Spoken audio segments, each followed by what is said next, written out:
Hey everyone, we're live. um, so excited to be here with you. If you have any trouble hearing me or seeing me, let me know in the comments. Craig and B, it's good to have you here with me. If you'd like to join, please leave a comment in the chat so that I can see you. We've got 4 people on right now. I am going to talk about Egypt. If you have any questions or anything, feel free to leave them in the chat, and I will be looking through those. So,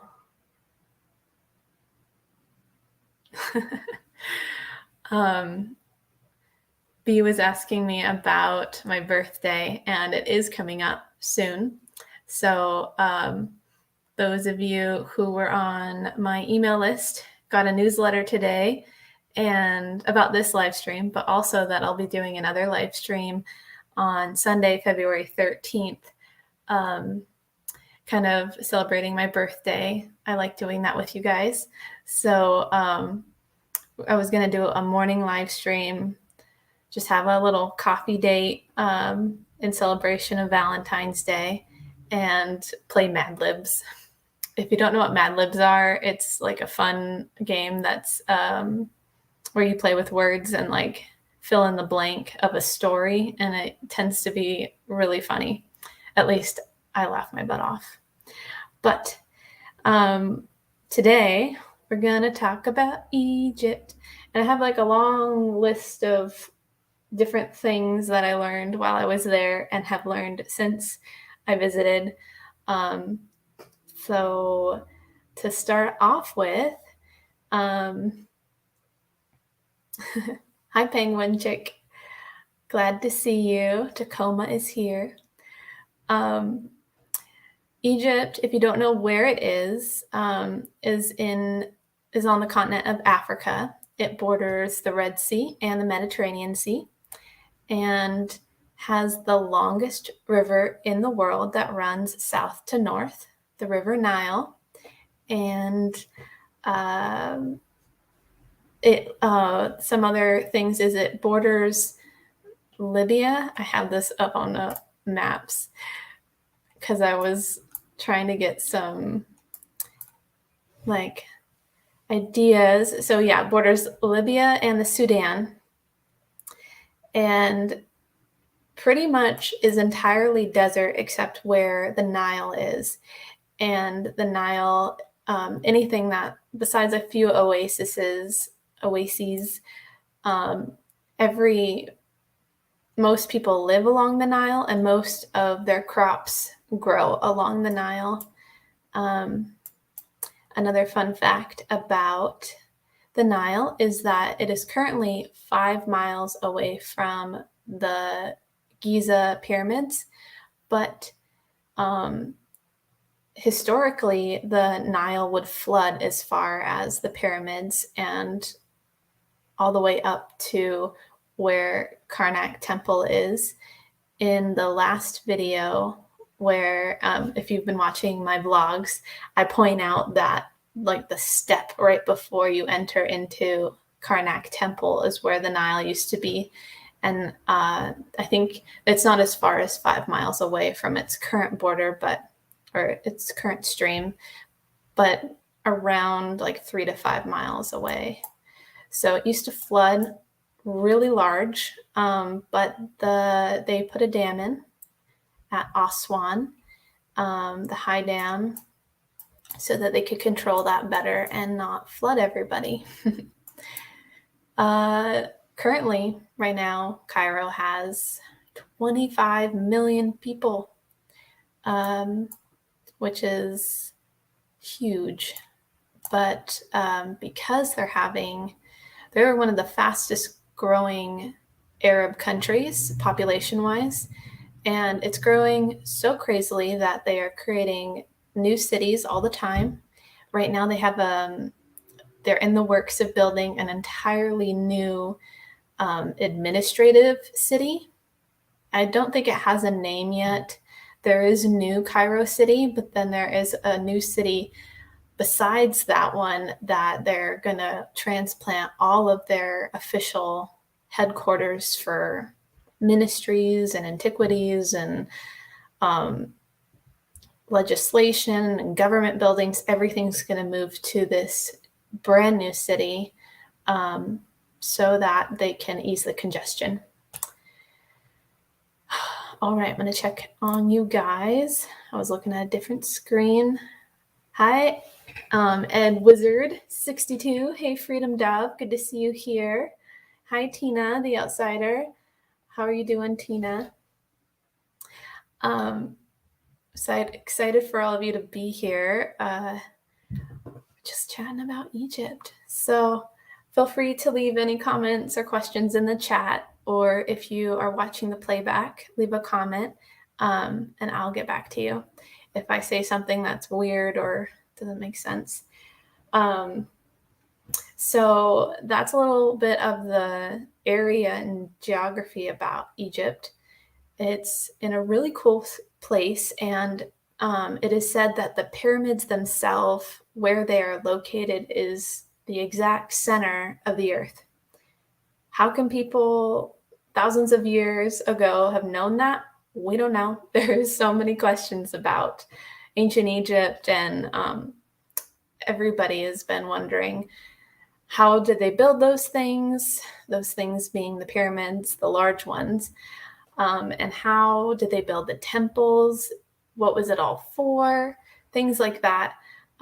There is some common knowledge within Egyptology, but they're always looking and finding new things.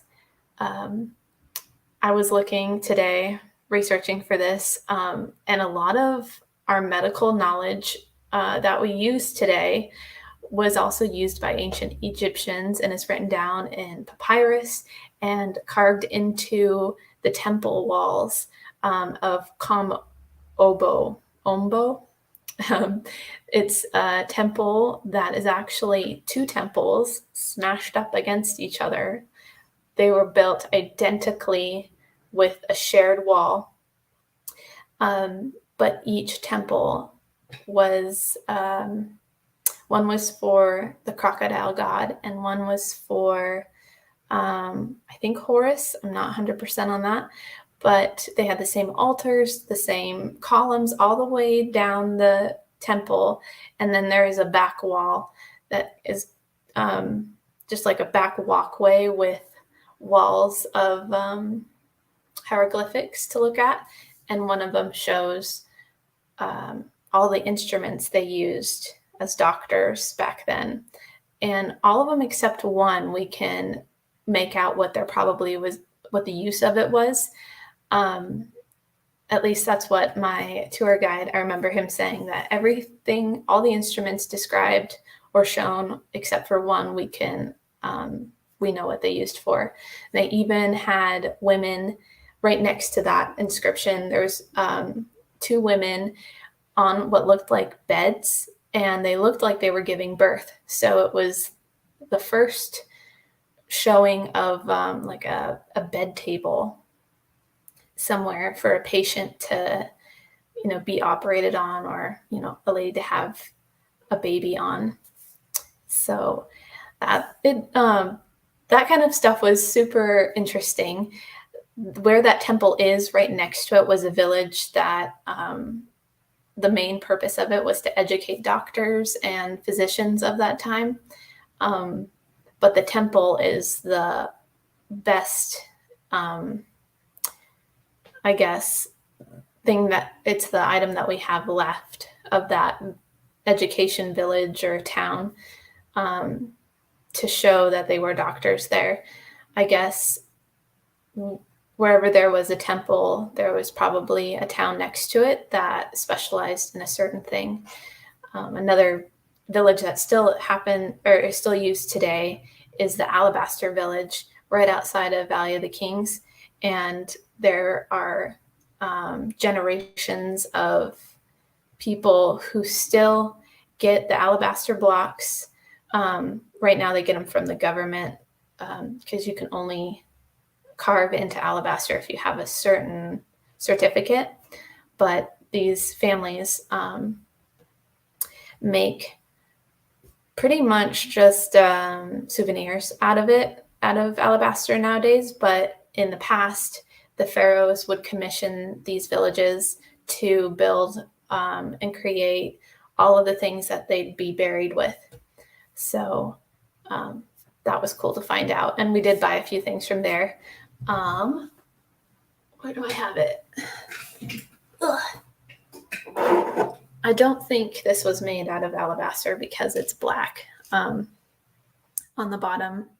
But this was a gift I got as I was leaving. And then the gentleman who was our guy checking us out, he also gave us the full demonstration of how they turn things into vases and different things.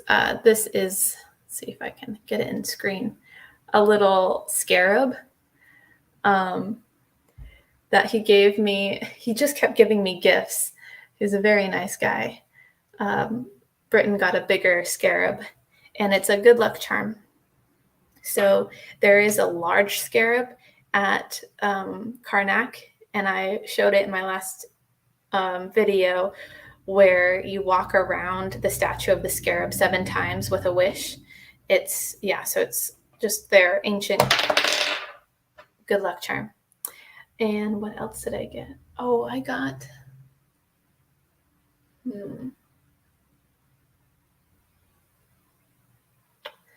I know I got one more thing. I can't remember what it was though. Yeah. Is it up there?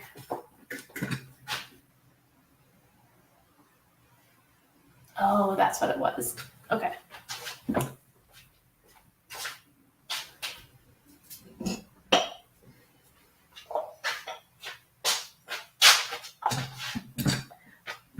This item is a tea light, and I'm pretty sure this is alabaster because it's kind of see-through, it's opaque.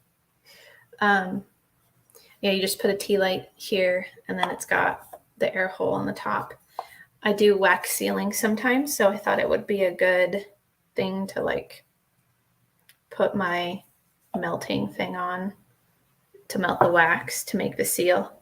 But that was the main thing that I got. I was super excited to get this, and Britton got a cat sculpture for his sister and a little trinket box for his dad.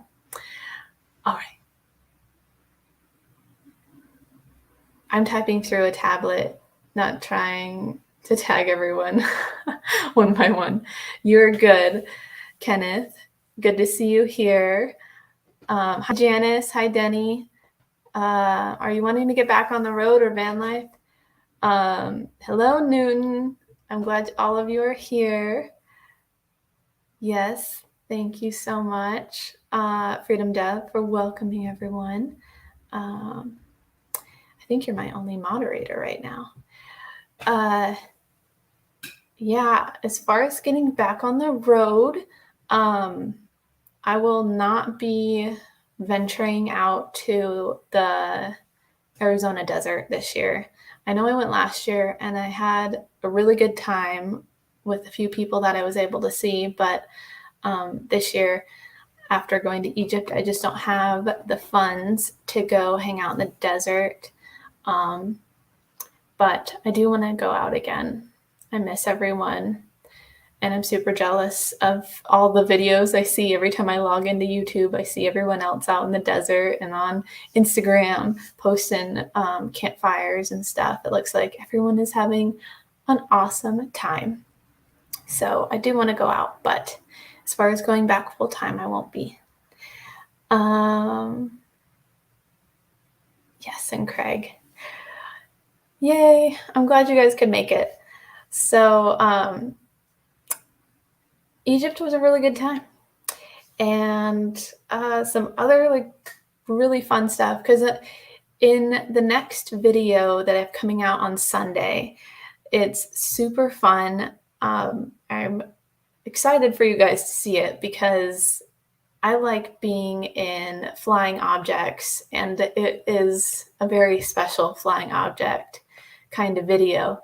Those of you that remember me in the, what was it, ultralight flying over the desert, that was a crazy experience. And I also have gone skydiving, if you remember that video too. So this is another one of those kind of videos. But then we also go to Valley of the Kings and what's the other one? Queen Hatshepsut's temple. And you get to see them from the sky first, and then we go down to them. Super fun video. As far as fun facts about that area, Luxor is the town nearby, the Valley of the Kings, and Queen Hatshepsut's temple. And that was the old Thebes. I didn't realize that. That kind of like slipped my mind, but where Karnak and Luxor are is ancient Thebes. The original capital of ancient Egypt was Memphis, and that's closer to Giza and Cairo. It's just outside of Giza. That's where the Step Pyramid is, Saqqara, the necropolis there. Another fun fact, necropolis means cemetery. So anything that has a lot of tombs, they'll call a necropolis. And yeah, as far as tombs go, Valley of the Kings and Valley of the Queens is kind of the second generation, or maybe it would be considered more like the third generation of tombs. The first one being mastabas, which are little, I don't know, they're like rectangle buildings that sit on top of land. And they have a couple rooms on the inside, or they'll dig down and have the room underneath.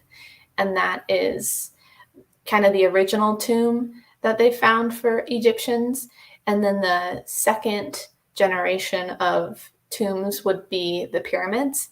And there are several pyramids outside of just the Step Pyramid, and then the three, or well, technically 9 pyramids on the Giza Plateau. The other 6 being the smaller ones that were for the wives and daughters of the pharaohs.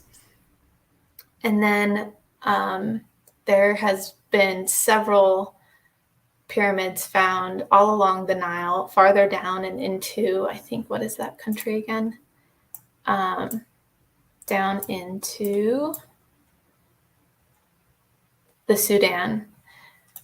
They found a ton of ancient Egyptian pyramids there too. So then the third and kind of, I think, final resting place of pharaohs was Valley of the Kings and Valley of the Queens. I unfortunately didn't get to go to Valley of the Queens. I was so caught up in that day that I didn't ask about it. So I wish we would have gone, but there might not be any tombs to go into, and that's why we didn't go there.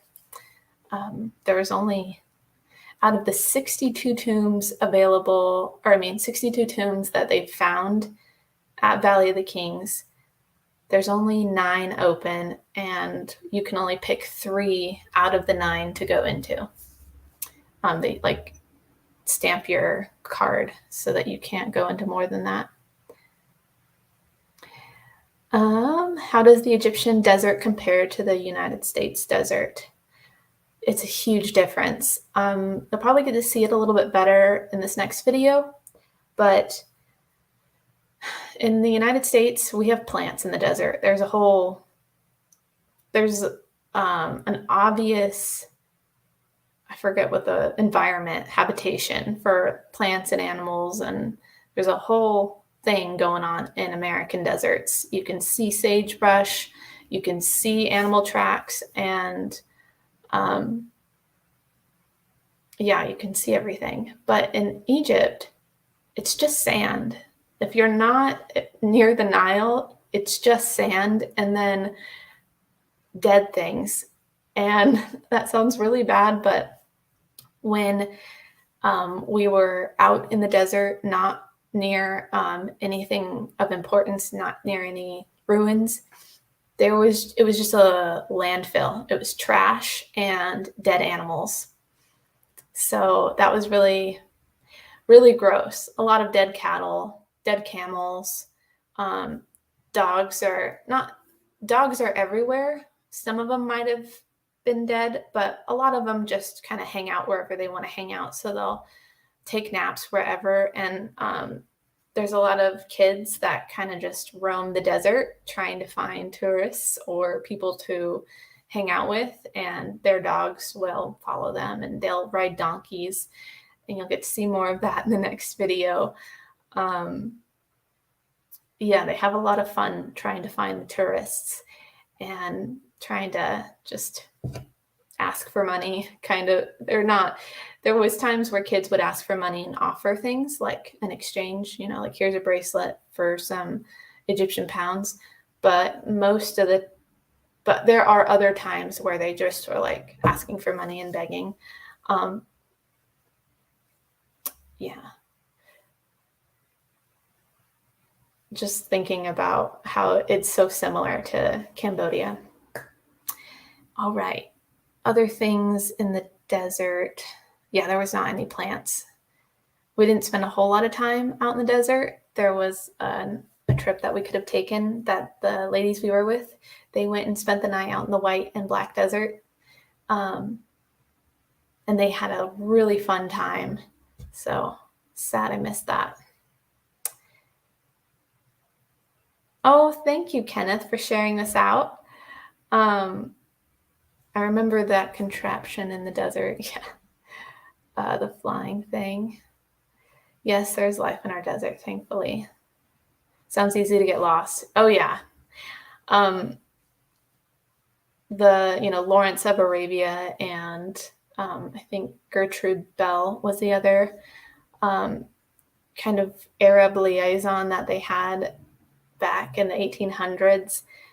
I don't know how they just wandered around, just like took a camel and went, having no bearing of what they were doing. But I guess if you have a local guide, you can go anywhere and be relatively safe because they probably don't want to get hurt either. So yeah, as far as being a tourist in Egypt goes, it was really safe. Of course, they're scamming everywhere, but we made a point to have a tour guide with us and only one time ventured by ourselves, and we quickly regretted it. Not that anything bad happened. There was nothing in English where we were, and we didn't expect that because we weren't paying attention. We had always had a tour guide with us, and then all of a sudden we went on our own and we were like, oh, we don't understand anything. So there's no way we're going to be able to find what we're looking for unless we ask for help. And nobody looks like they want to offer us help. So better safe than sorry. And we went back to the hotel. But when you have a tour guide, they won't lead you astray and they'll explain everything to you. And it was really nice to have, so we wouldn't get lost. The pyramids, Cairo goes right up against the pyramids. And when we did on our last day, we took ATVs and rode out in the desert around the pyramids, farther away from where people are doing camel rides. We could see it wasn't as riddled with trash as it was around Luxor, but maybe they clean it. But there was kind of just piles of rubble. If there wasn't a sand dune, you would come around a corner and there would be like piles of rubble.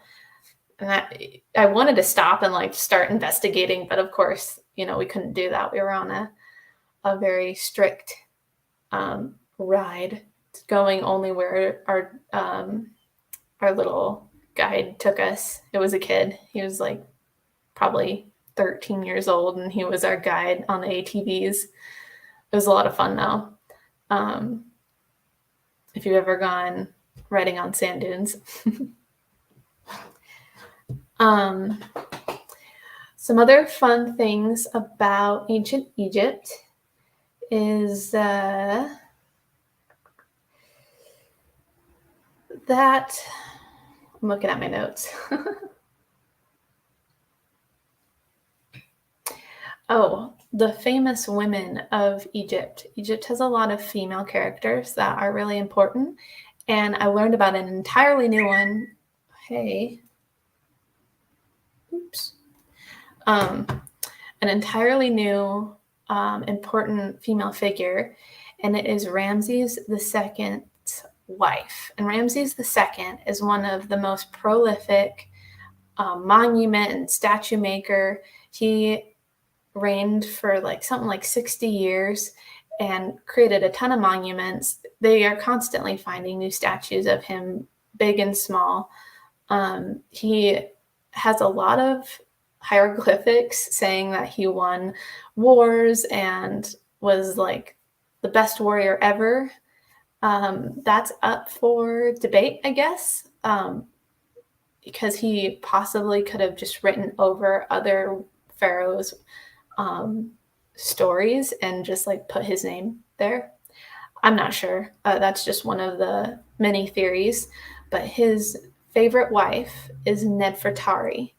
And there is another wife of, I think it's called Akhenaten.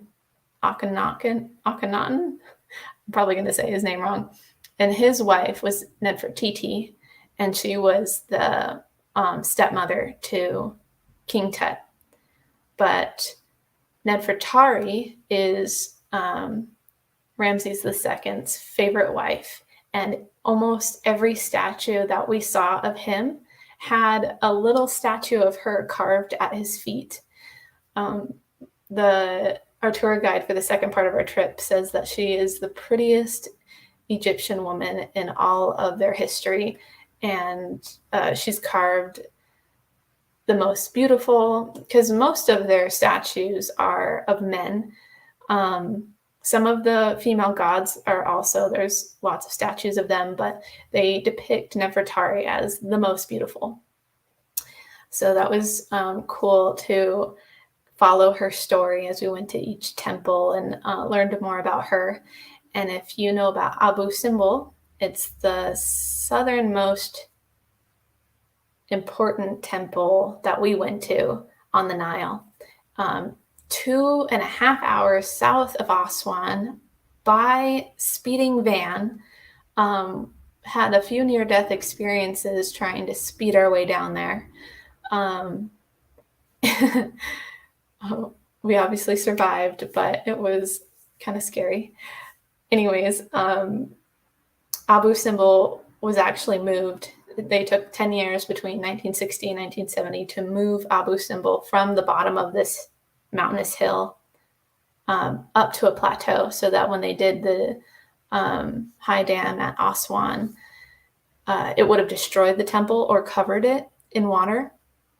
So they wanted to move it up and still use it as an archaeological site. It's a UNESCO site, I think. And it has 2 temples. It has the Temple of Nefertari, which is almost blasphemous in its creation, because it takes a woman who was not of noble birth. She was actually from a village nearby in the southern part of Egypt, and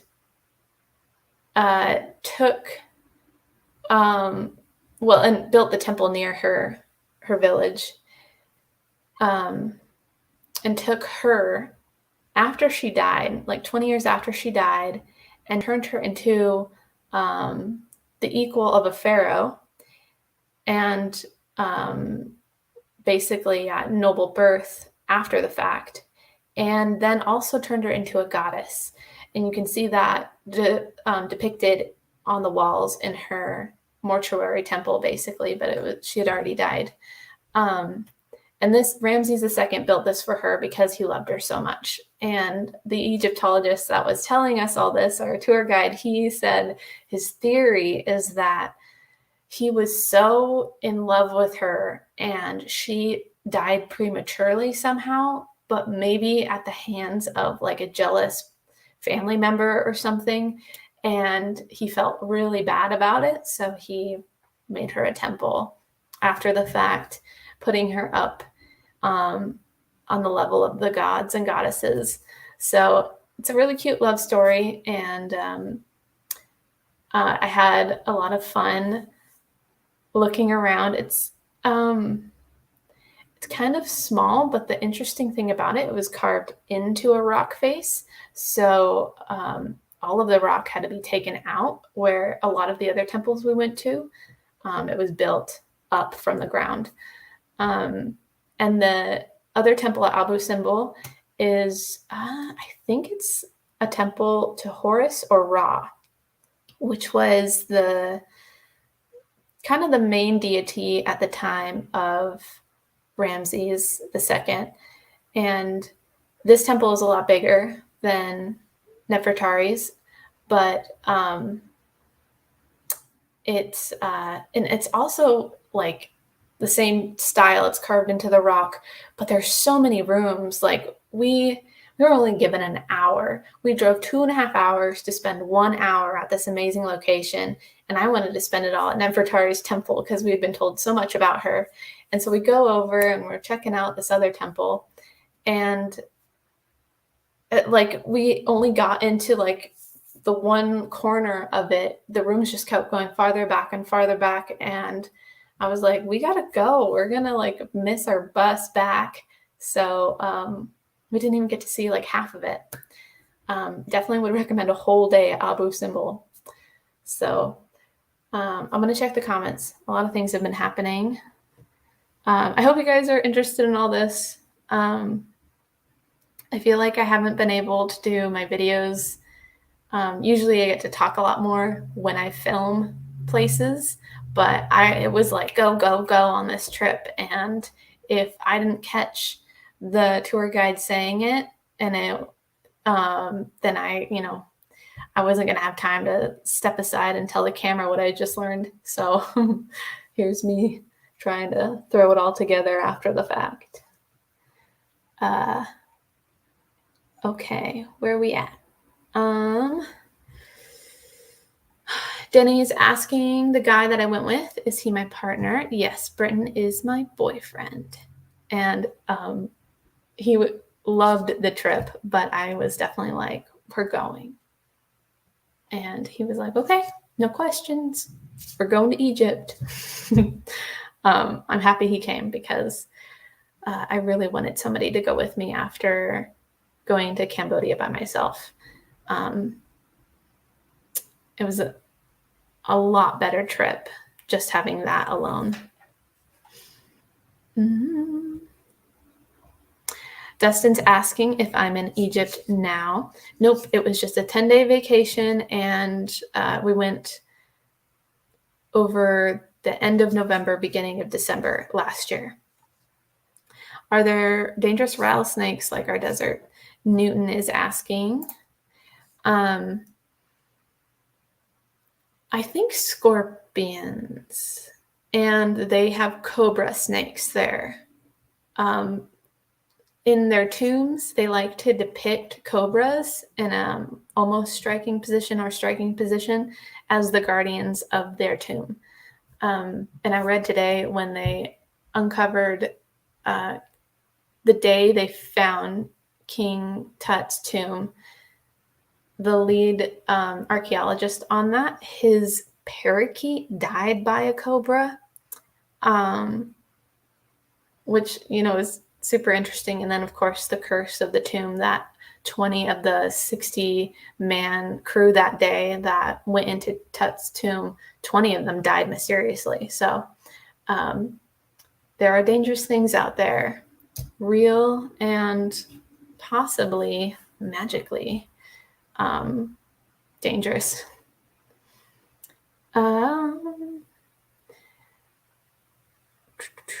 Thank you for answering the questions for me, guys. Good to see you, Bruce. Glad you're here.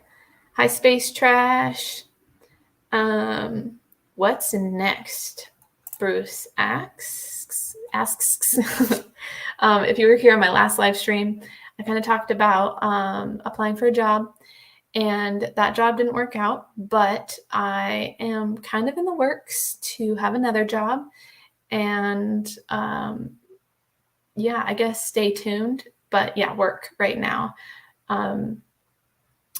Got to earn some more money so I can go on my next trip.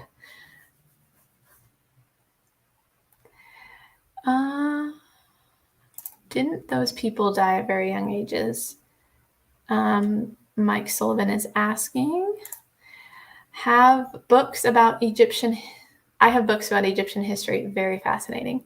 Yes. I was home over Christmas, I was looking through my mom's books about Egypt, and she's got quite a few interesting books with counter theories to the normal Egyptology and things like that.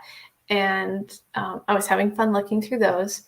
But about a year ago, I was at Barnes & Noble. I'll go get it. I just keep looking at it. It's not going to magically come over. I've been looking through this book to get some ideas about what to talk about in this live stream. Super interesting. There's a lot about Egypt in it, and kind of how it fits into the archaeology of the rest of the world. There's a huge section dedicated to all of the looting of Egyptian artifacts from other countries. And I didn't realize how many different countries over the past 300 years have been like super, they called it a fetish with the pharaohs. Everybody was so into getting artifacts and one-upping each other on like what's the next coolest thing you could find in Egypt. So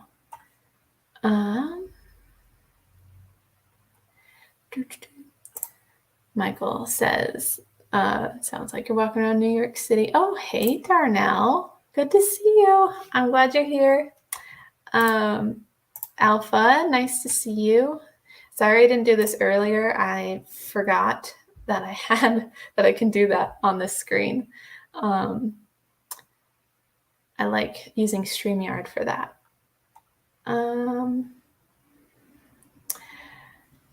Michael is saying that he loves it because he'll never leave the States to see some of these things. Yeah, I felt super, I couldn't believe that it was there. I was so excited to get over there, and like I want to go back. I just want to go back. It's such a magnetic place. So many more things to see, so many more things to uncover, and like just kind of seeing the scale of these things, because you're like, oh, that's really cool, but like how big is it, or how finely carved is it? That was something that kept blowing me away. It was like sometimes we'd see hieroglyphics and they'd be really like simple. They'd be very simple carvings and very shallow, but we go to other places where they had such depth to them and so many details. They have this hieroglyphic of a bumblebee or a wasp that is everywhere. I'm not sure what letter in the alphabet it's supposed to represent, but it is detailed. Every place that I saw it, there was like little details on the wings of the bug, and this bug is like at the same size as people's foot or like the other shapes in the hieroglyphics. It's the same size, but way more detailed than any of the other things. I don't know. That was just something that blew my mind every time I saw it. And that they can carve these beautiful hieroglyphics into all their kinds of rocks. All their different granites and sandstone and just any rock that they have over there in Egypt. you can find perfectly carved hieroglyphics in them.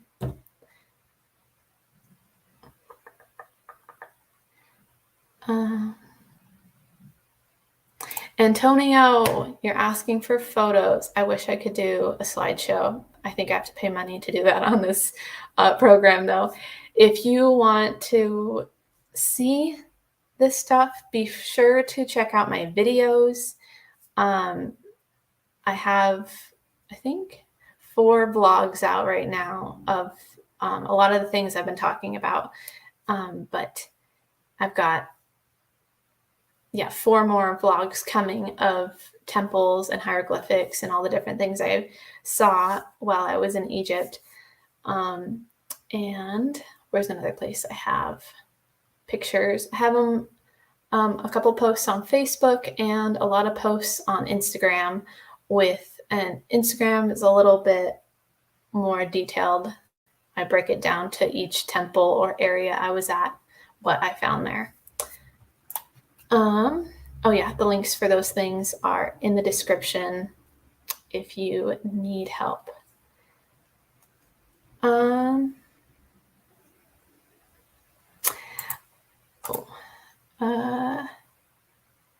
Space Trash is Billy. Good to see you, Billy. Have you seen Shoshone Falls there in Idaho? Yes, I have, Denny. I went there a couple years ago while I was heading out of the state. I was trying to find Evel Knievel's jumping off point, and I couldn't find it. I was on the wrong side.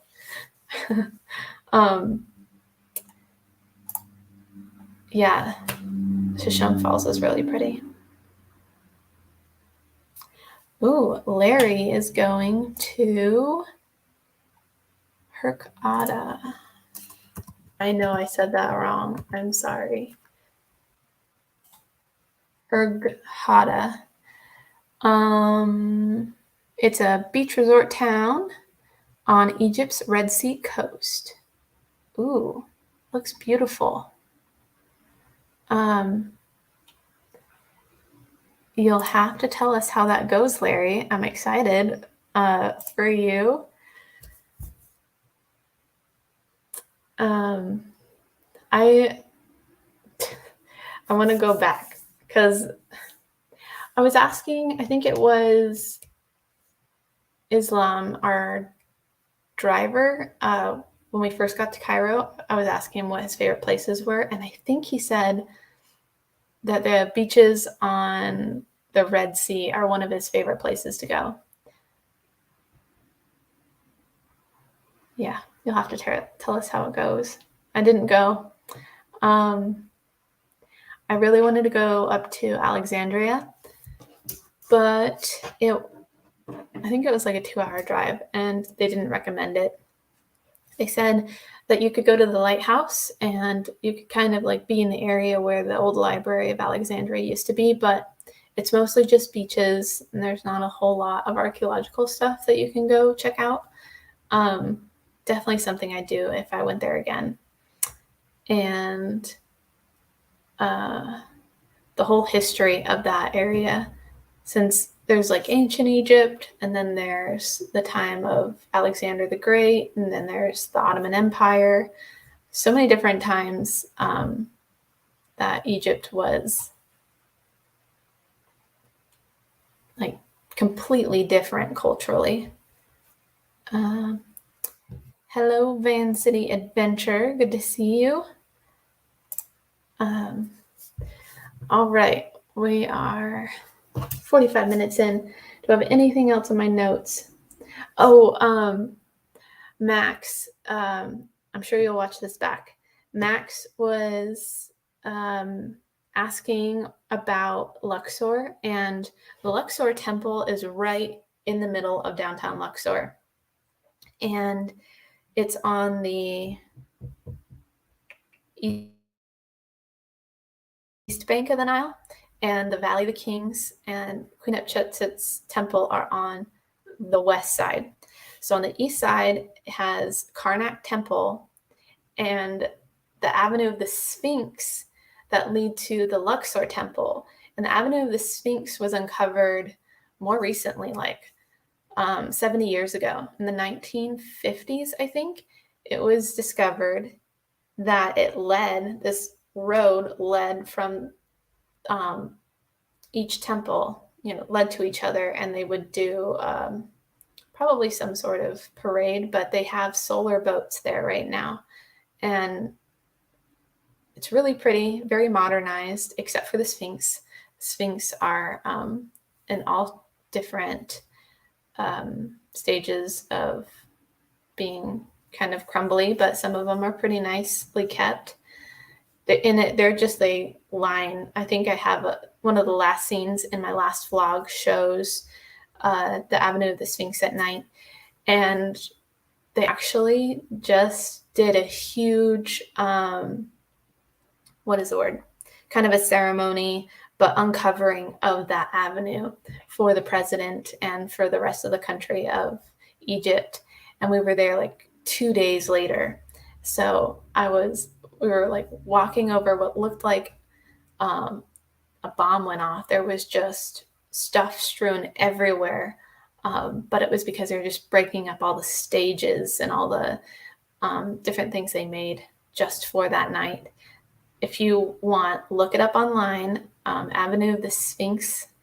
I'll try and look it up right now.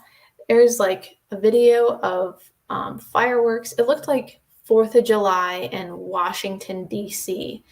Just like a huge show of this road that they found. Avenue of the Sphinx. Okay.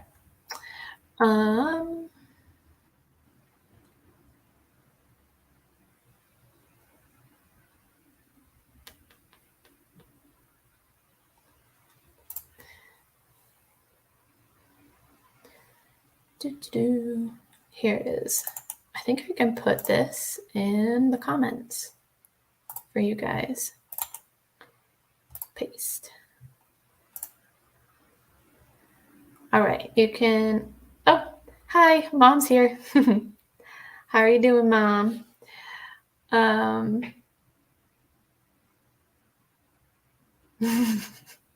Denny is saying Antelope Island State Park at Salt Lake is beautiful.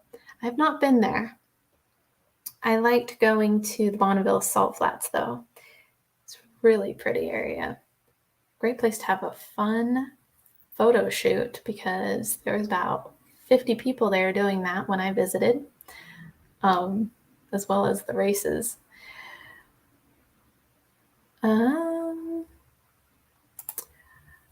So this has a video on it showing the huge production at Avenue of the Sphinxes.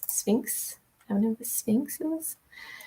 And it also has some photos of the Temple of Luxor. So an interesting thing about the Luxor Temple is it is very small compared to the other temples that we went to. The fact that it can fit in like this downtown area with a road that just drives around it is kind of crazy when you think of Karnak, which is just down the road, on the other end of this avenue, the Sphinxes, being the largest royal monument in the world. It's kind of crazy that, like what's going on? What was all of it for? It was probably dynasties difference when they were built. But another fun fact about Karnak Temple is 30 different pharaohs or more, there's at least 30 that are documented, have added on to that temple and added their own obelisks, their own little courtyards, their own statues, taken down other pharaohs, scribbled them out so that they could write themselves in. It's very eclectic and very interesting to follow the history. Some of the best hieroglyphics I saw were there, and I would say Edfu Temple had some really nice hieroglyphics, very detailed. very put together and like clean and organized, because sometimes things look unfinished, and it's probably because they are unfinished. If, like in Valley of the Tombs, if a pharaoh dies prematurely, of course they have already probably started working on their tomb, but if all of a sudden, like King Tut, all of a sudden he dies, they have 70 days to carve out his tomb and then make all of the funeral arrangements for the tomb to go with him. So all of his food and shoes, and put all of his royal things that he used on every, like his beds, chairs, put it all in there. And they have 70 days because that's how long it takes to mummify a person, their process. And if they mummify it and they're not finished with the tomb, it doesn't matter. They throw everything in with the mummified body and seal it up. End of story. They're not going to finish painting the walls or anything. So there was a couple tombs that were kind of half finished that we went into, and it's hieroglyphics still, but it's painted. They aren't carved in. There was some objects like the sarcophagi that was carved into, and it was beautiful colored granite, but then the walls were just painted on. So probably a little bit different. Mastabas were painted and carved into. They might have had a little bit more time, or since they kept reusing mastabas, which is it's that first generation of a tomb, they probably, every time they opened it, just added a little bit more to the walls. But for the Valley of the Kings, they pretty much only put one pharaoh in each tomb. But KB5, which is I think Ramses II, that big famous Ramses that I was talking about with Nefertari, it's KB5 is his tomb, and it's, I think, right below King Tut's.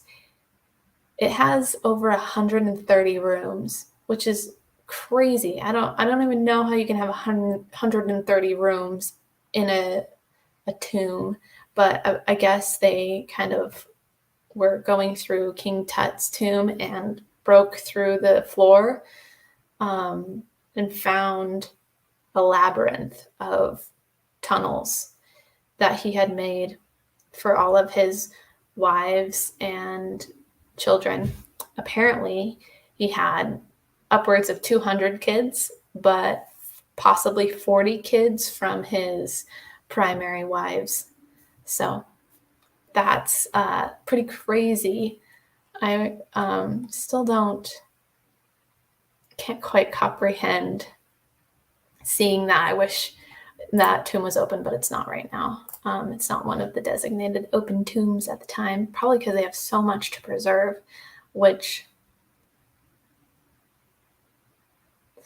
Oh, hey, thank you so much, Michael. Drinks for the two of you and contemplating your next adventure. Peace, brother firefighter. I will let Britton know. He's working out right now. A little update on Britton. He got his, since we're in a new area, he had to apply for a new job, and he'll be a firefighter for a local crew, which is super nice because he won't have to travel as much, or mostly he won't travel as far as he was on that California crew.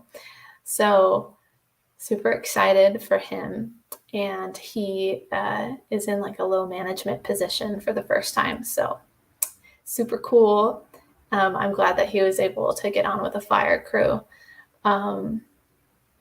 There is a lot of different things that he could do in this area. So if that didn't work out, there was other things he had planned. So we're excited. He gets to do firefighting again. And that starts in May. Distracted. Thank you again, Michael. Yeah. Da-na-na-na-na. Jenny says aliens. I'm open to all possibilities. Aliens. Oh, giants. In my opinion, says Freedom Dove. The Nephilim. I will say one of my guides brought up giants. And I asked him if they had found any, and he said yes. And every giant they found a small person with it. So a large person with a small person buried together. Interesting. Food for thought for those of you that know what I'm talking about. Luna says hi. Good to see you here. Luna has been going through a lot of my cooking videos, my van life cooking videos and grocery hauls, and requested another grocery haul. She's been leaving comments on all those videos. And I actually have filmed a grocery haul and some cooking shows. That'll be after I finish with Egypt. I want to get all of Egypt done, and then we'll jump into some other things that I have on the docket. So super excited to still be bringing you guys videos for the foreseeable future. I'm looking at a list I have right now, and there's like, I don't know, over 10 videos that I have filmed already that are needing to be edited, put together.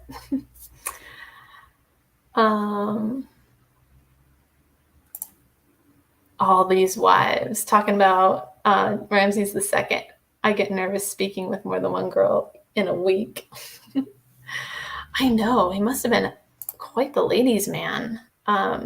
He definitely makes himself out to be like an amazing warrior. So I guess it's only fitting that he also has, I don't know how many wives you could have to have 40 children just from your primary wives, and possibly 200 from everyone else. But it's quite intense. And I went into the tomb of his, the son that came after him, Ramses III. And he was so overshadowed by his dad that we don't really know anything about him, but we found his tomb.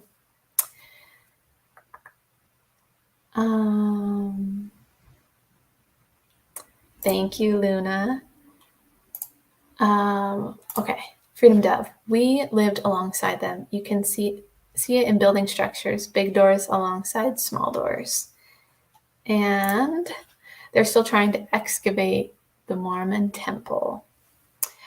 Yes, I don't know much about that situation, that story, but I have definitely, I just looked over the years into just different theories in general. So things, it's just, I like archaeology, and I like hearing all the different things that people have to say.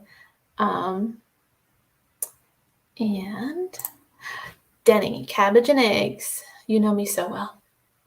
Yes, there was a time that I ate cabbage and eggs every single morning. Lately, I have just been doing coffee with some eggs maybe, but definitely crave cabbage and eggs every once in a while. I have a recipe if this piqued your interest, you can go check it out. Yes. Okay, we're going on an hour, friends, and I've had a really good time with you. If you have any questions, comments, or whatever, please leave them in the comments below in the chat. I want to let you guys know, for the new people that are here, that I will be doing another live stream in about, what is today? In about 10 days or so, on February 13th. I will be going live in the morning time. It's a Sunday, and it's going to be in honor of Valentine's Day. So those of you that need a Valentine's date, I'll be your date.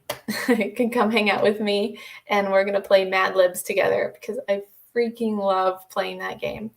And I'll try and find some good stories, and I need you guys there for that so that you can help me fill in the adjectives, the nouns, the pronouns, all those things, so we can have fun together.